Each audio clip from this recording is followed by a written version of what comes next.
furnizimi me ujë 24 orë për gjithë qytetarët, rivitalizimin bashkë me nivelin qendror të Hekurudhës Prishtinë Podujev, me fushën e arsimit, mësimit gjithëditor në gjitha shkollat e Komunës Son, ndërtimi i kapaciteteve të objekteve shkollore gjitha ato ku është nevoja për të krijuar të kushte, investim në arsimin profesional me ekonominë, te infrastruktura, ndërtimi i implantit të Uravzeza, ndërtimi i grohtores së qytetit Podujevës, funksionalizimi i trafikut urban, mbjellja 10.000 dronjeve dekorativ, furnizimi me ujë 24 orë për gjithë qytetarët, rivitalizimin bashkë me nivelin qendror të Hekurudhës Prishtinë Podujev, te bujqësia, ndërtimi i parkut bujqësor në Sfeqel, 4 milion euro subvencione për bujqit dhe fermerët tanë, subvencionimi i blegtorëve për çdo litër të prodhuar të qumshtit,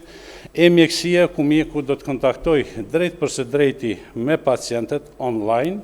shërbimi shtëpiak shëndetësor të avancohet edhe më tutje, shërbime të reja shëndetësore në fizioterapi, logopedi,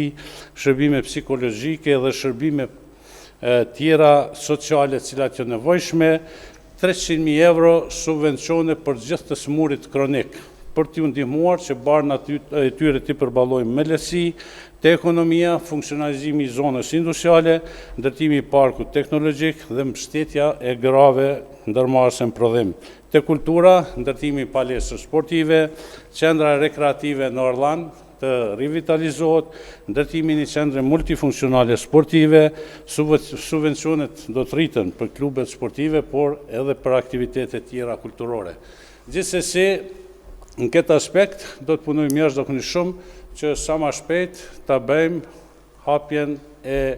qendrës së kompetencës, e cila është duke u ndërtuar tashmë në parkun industrial, e cila drejt përse drejti do ta lidh shkollën me ekonominë ose shkollën me tregun e punës.